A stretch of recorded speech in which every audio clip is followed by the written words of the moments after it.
Demək, ay millət, yeni il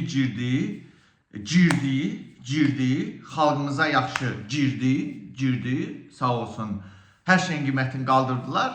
Nəysə, onsuz bu haqda video çəkməyəcəm, videonu niyə çəkirəm?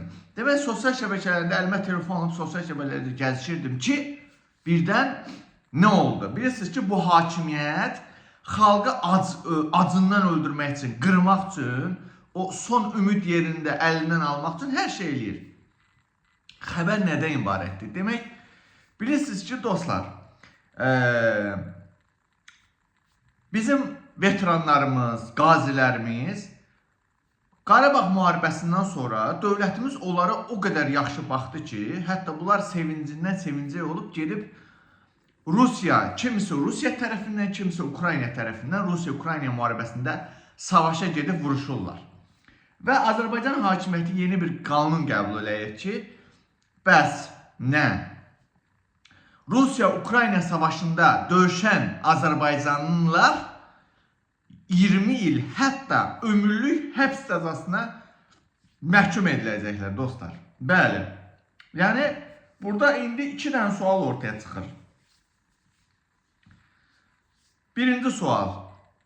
Bu insanlar ora kefindən getməyibdir. Siz təsəvvür edin ki, Rusiya-Ukrayna savaşında Rusiya və Ukrayna bir balaca məbləğ dəyişir. Günlük $3000 pul təşkil edir. Günlük $3000 ən azı. O döyüş mövqələrinə görə dəyişir. Məsələn, daha ön cəbhədə, o döyüşlərin şiddətli olan gedən yerlərində, hansı ki Azərbaycanlılar orada döyüşür, günü $10.000, hətta günü $30.000 alanlar var. Təsəvvürsünüzmü? Məsələn, mən bir qazi tanıyırdım.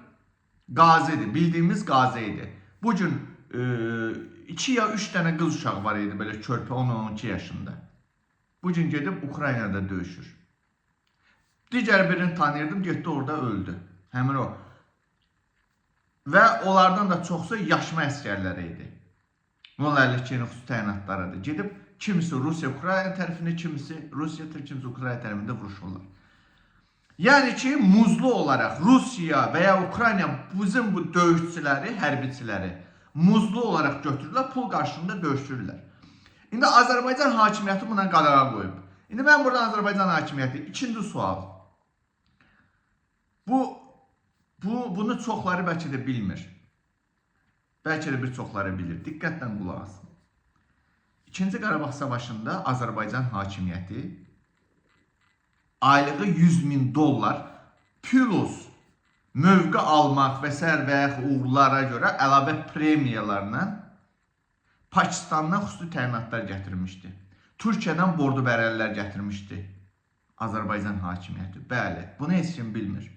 Bunu mənə o vaxtı o yaşmanın zabitləri danışırdı mənə. Qara paltar var idi, o xüsusi təyinatlı qara paltar. Onların çoxu hamısı Pakistanlı xüsusi dəstə adam yeyənlər idi. Onlar o deyirdi adam yeyənlər falan filan. Onların bir çoxu düzdür yaşmadan da uşaqlar var idi, amma bir çoxu elə o Pakistanlı və Türkiyənin bordu bərəlləri idi. Hətta o vaxtı bir zabit mənə deyir ki, mənə səfərimizə adı yadına Ağdam postu idi, ya Şuşa postu idi. Hərbçilər bilir mən nə demək istəyirəm. Adı yadımdan çıxıb o postun. Deyir mənə o postu deyir almaq üçün bir gündə deyir 15-20 dənə şəhid verdi deyir. Bizim o yaşma belə ala bilmirdi o postu. O Pakistanlılar deyir gəldilər deyir aldılar deyir. 14 saat yoxsa 18 saat aldılar deyir onu. O postu deyir ala elə bir yerdəydi post deyir. Yəni oraya girirdim, girən şəhid çıxırdı, Biz deyir o postda deyir nə qədər deyir şəhid verdik deyir. Axırı deyir o Pakistanın o şeyləri o bizim o paltarı geyinib onlar girib döyüşdə aldılar. Aylıq $100.000 plus premiyalarla. Yəni o Pakistan və bordu bərələrə neçə milyon pul xərcləndi deyir o 44 gün ərzində deyir. İndi Azərbaycan hakimiyyəti sizə sual verirəm. Siz 2-ci Qarabağ savaşında muzlu tutduğunuzda Türkiyənin bordu bərəllərini, Pakistanın o adam yeyən xüsusi təyinatlarına aylıq $100.000 plus premiyalar, günlük nə bilim 500, 1000, 2000 bilməm nə qədər hər postun alınmasına görə də əlavə premiyalar. İndi o Pakistanlı Türkiyənin bordu bərəlləri həbs olundu mu öz vətənlərində, hə? Onları həbs eləyirlərmi Pakistan hökuməti? Belə çıxır, mən də tələb edirəm ki, onlar həbs olunsun. Hə? Ay oğraşlığına, şərəfsizliyini, ay oğraşın belindən əmələ gələn, qancığın sıçdığı İlham Əliyev. Cəmaət kefindən gəlib canlı təhlükə atmır ki. Cəmaət kefindən gəlib Ukraynada, Rusiyada başqa ölkə üçün döyüşmür ki.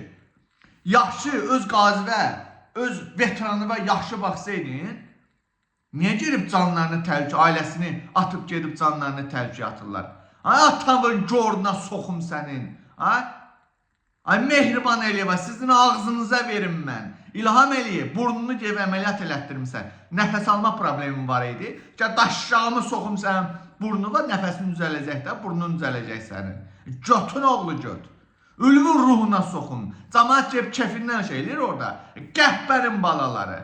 Ölümüzün ruhunu sikim. Sikim sənin atavın gorunu İlham Əliyev. Anan Zərifənin gorunu sikim sənin.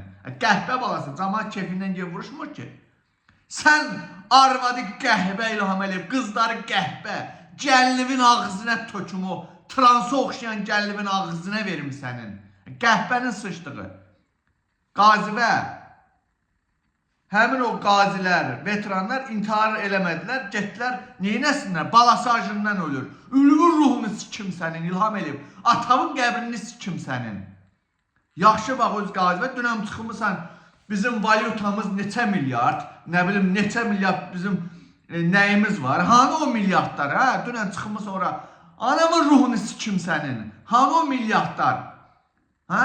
İlin son gündə xalqa bir dənə geydirdin, təzdən qiymətləri qaldırıb. Sikim sənin ölümün ruhunu sənin, anamın ruhunu sikim sənin, anamın qəbrini sikim İlham Əliyev. Atında bir videonu izləsin ki, o blogger sənin anamın görünü qoymadı. Əlin Ağayev, anamın gorunu sikim sənin anamın gorunu. Əlin Ağayev, ananın gorunu sikim. Sənə süd verən o anan Nazlının gorunu sikim. Əlin Ağayev, sənin anamın südünü sikim sənin. Qəhbərin balaları, cinayət şahsı, başı prokurorluq, daşşamın baş prokurorluq. Yaxşı pul versə, niyə adamlar gəlib vuruşurlar? Hə? Sizin ölümüzün ruhunu sikim. Sizin körpələrimin ağzını sikim sizin körpələrinizi. Balaca uşaqlarınızın ağzını sikmək lazımdır indidən belə. Bələtlərimizi, bələtdə olanlarınızı sikmək lazımdır. Sikim sizin nəslinizi belə. Qəhbə balası qəhbə. Sikim sizin ölümüzün ruhunu.